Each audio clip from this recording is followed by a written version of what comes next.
Alright, so we'll go to the picture. And then get like the picture because that corrects a bunch of jumps. Parakinesis needs. I don't know, it's kinesis, I should say.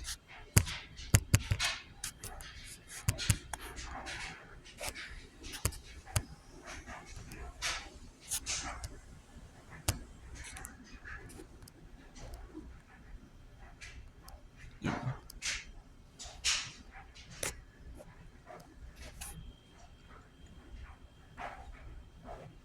No, it's 4-0 in the bottom of the 6th. 1-0 in this elimination match.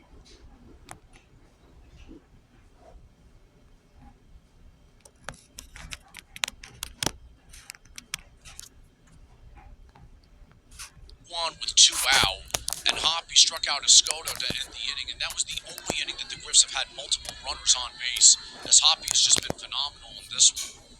0-1 to Acker. That's chopped. That's a nice stab by Harrington. Score 1-3 for the second out. PFP. PFP. Both Canisius pitchers today. Great job there by Harrington. Staying composed. It's very easy once you get the softball low. You're normally not fielding it, and then you just make a bad throw. She did a nice job there, making sure she made the throw first. So here's Pena. She's 0 for 2 in this one, and both times the ball left her bat and found Alyssa Cloutier in left field, once in foul territory, once in fair territory. Pena's had good swings. The freshman looks good so far in this tournament. We'll see what happens here. Strike on the outer half. Very similar to the call that Kim Griffin argued in the half inning prior to this one.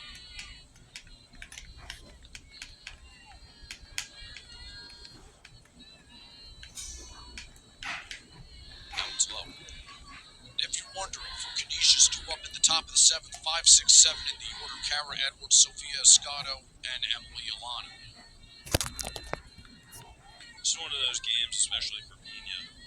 0 for 2, but the box score doesn't really give her justice as to what the at-bat she's had.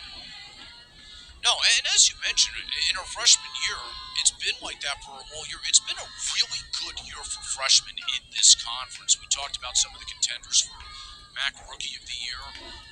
The MAC All-Rookie team solid all the way through, and now the 2-1 is popped up in the infield, and Harrington will take that herself. Credit Harrington for coming in relief and doing an outstanding job. She's retired 10 in a row, but can the Griffs keep this one going? Iona takes a 4-0 lead to the 7th. A history of winning starting 65 games. Okay, so we'll take a look at the top of the 7th in that one. In that metric, as our graph of this game. Now let's take our first look at the AV League top 4 in the AV League. Make these tournaments. There's 8 teams in the AV League. 4 of them make the AV League tournament. Top 4 only do. In every sport, or in men's, women's basketball. You have softball, you have volleyball. And then you have, yeah, so in your baseball top 4 make it volleyball, softball, soccer, so. Plate has done so far. Morrow throws a curve, a rise, and she's got a screw. She opts to go upstairs to strike Sonia Jong out. And it's hard to lay off that rise ball. You know, the high pitch is so much easier to see. You'll see this rise in the zone, and she just couldn't lay off the. Guerrero throws a great pitch. Jong takes a huge cut. Coach Kelch said she's increased the strikeout numbers this year. She's made that off-speed pitch a little bit better, which has helped. And my guess is we're going to see more of that as the game wears on. Right now, everything's been a little bit up, a little bit out, but they will adjust as Princeton goes through the lineup. Or they might not need to. If they keep having this kind of success, stay with what got you there. Allie Goodwin is the batter. She's quickly down the count 0-2. And again, they're going after these pitches that are higher in the zone, and I understand they're very visually pleasing. It feels like it's a ball you can hit.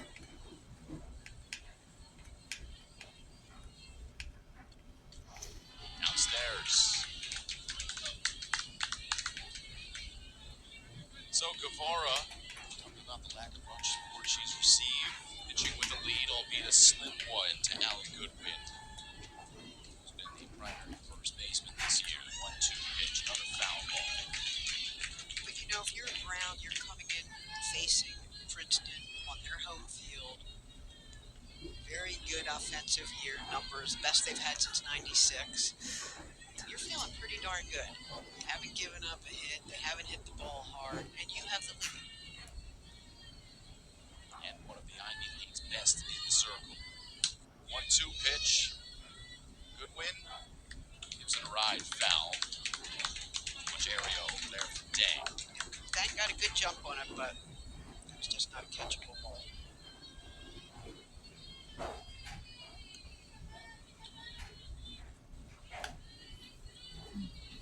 Curious to see if she comes up in the zone again.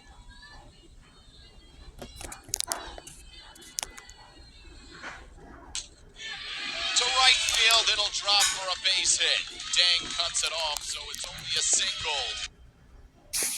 We have a single there in that game for Princeton in the Metro in the Ivy League football championships.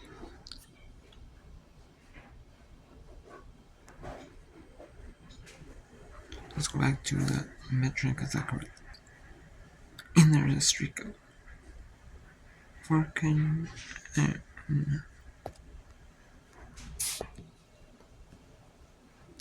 Nice's right now for a streak of their season is over. They're probably gonna be a one bad lead. I mean, in like these sports like here, you're more likely to see like the smaller sports like softball. Softball. So it's hard about power conference teams, but you see a little bit more mid-majors. Like, these teams are like big money driven sports. You see a lot of the non-power conference teams. More non-power conference teams make it.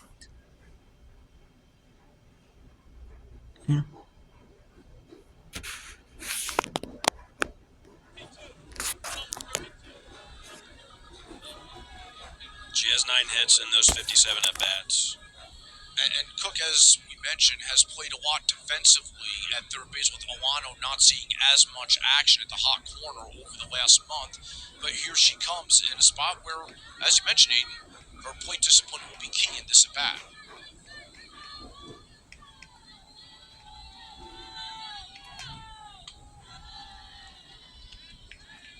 It's a good leave. She looks locked in at the plate. I can't imagine her swinging when she's up 1-0 in the count. Allison Hoppy, 14-11 this year.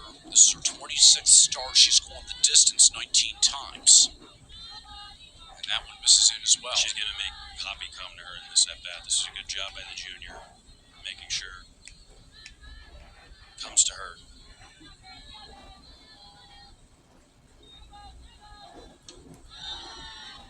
Here you go, 3-0. Good job by Cook. This is a good at-bat. Obviously, doesn't matter who it is. The pinch hitter, she just happened to get 3 balls, but good job by her knowing the situation. And, of course, taking all the way up 3-0. For sure, absolutely.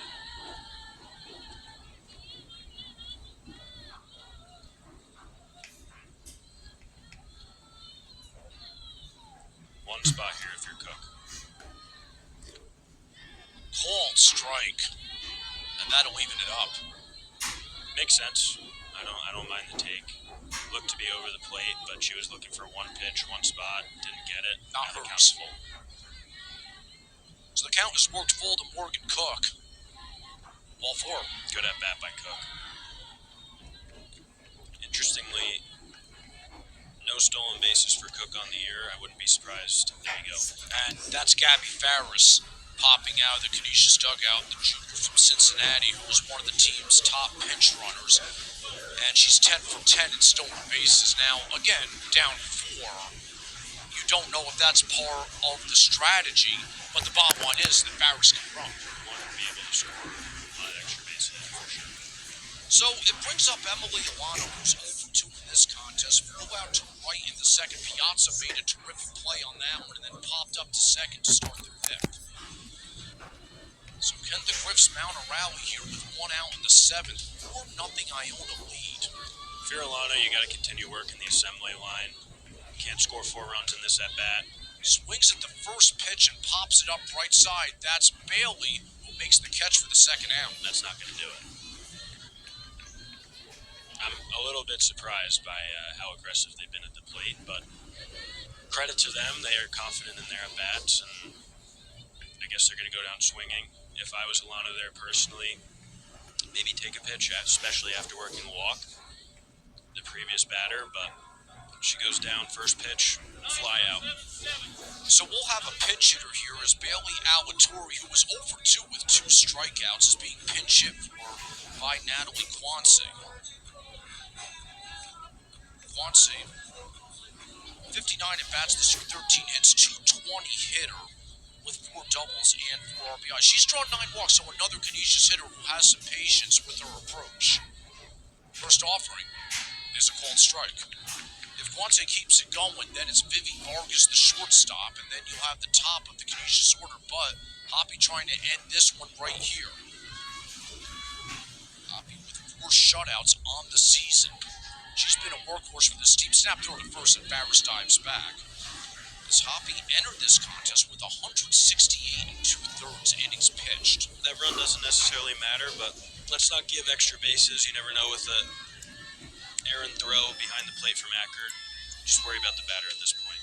Ground ball. Pena, Fields, fires, and Iona moves on. And Iona moves on in the elimination bracket of the Metro Atlantic Conference Championships with a 4-0 lead win over the Canisius Golden Graphics. The Iona Gales get a early morning win. Our games start at 9 a.m. Eastern, so 9 a.m. local. And they do it.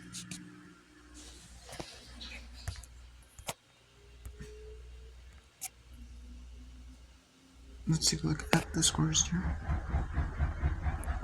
We have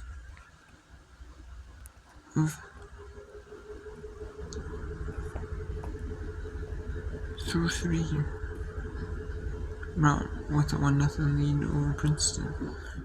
Bama third, Merce, Chenoweth 2-0 over Merce. And we have 4-3 in Bama fourth, Evans over Indiana State. May not be accurate though. 2 accurate though. And there's out. And the throw. And safe another. And it's 4-3 in the top of the 5th.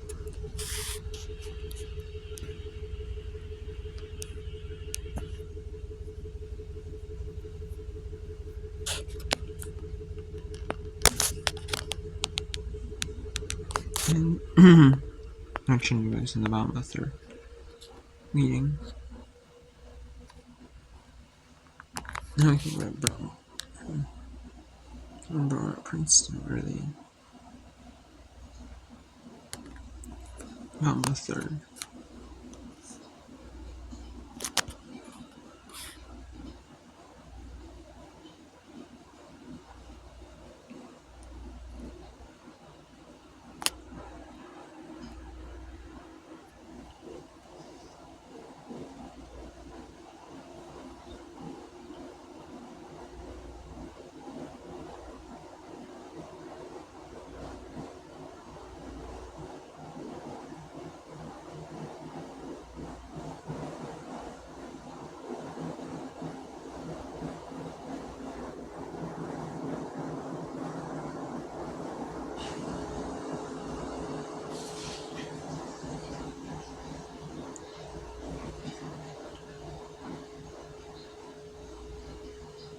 There's a bomb.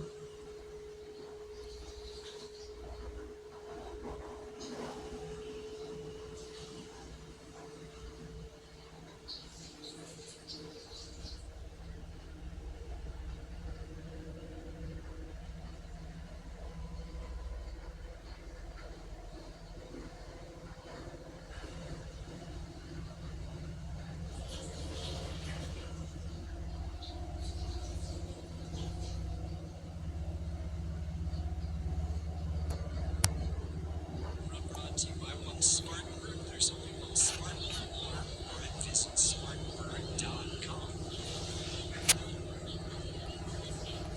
Hannah Pitts is loosening up in the Mercer bullpen. She was up before the home run.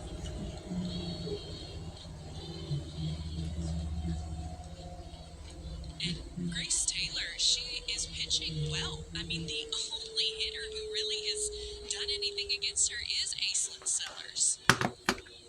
She's been able to be... And Snell. And Snell. Snell with 2 singles, but a single... Right. I mean, that's... Right.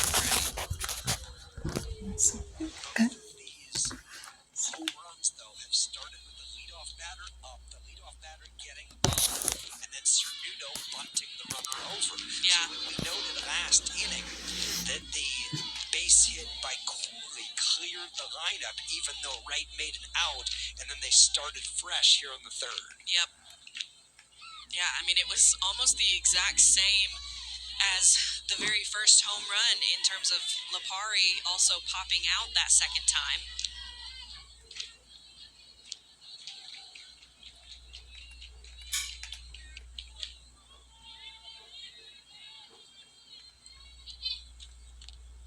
The winner of this game advances to a game tomorrow morning at 10 a.m. They'll play the winner of our next game, Greensboro and Samford, in the winner's bracket, the top of the bracket. And what just happened right there with Grace Taylor walking the next batter, I mean, that's not something that you want to see from your pitcher. You want her to be able to, what we like to say, stop the bleeding. So after something big happens, whether it be a hit or a walk or a hit by pitch, anything, you want to see her be able to get that next out. 55 pitches now for Taylor.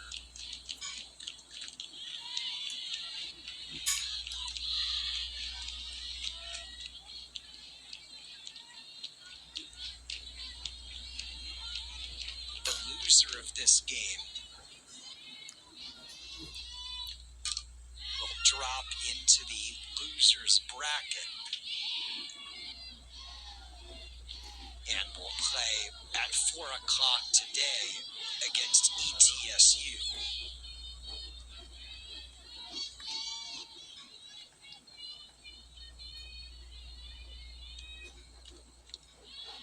All the work that Mercer did yesterday, winning an elimination game, and then winning their second game of the day. A win here would put them in such incredible shape. But they trail 4-0 because Aislinn Sellers hit a 2-run shot in the first inning and followed it up with another 2-run hit in the third inning. 4-0 Mocs after 3. This Mother's Day, skip the pretty mom gifts and give her some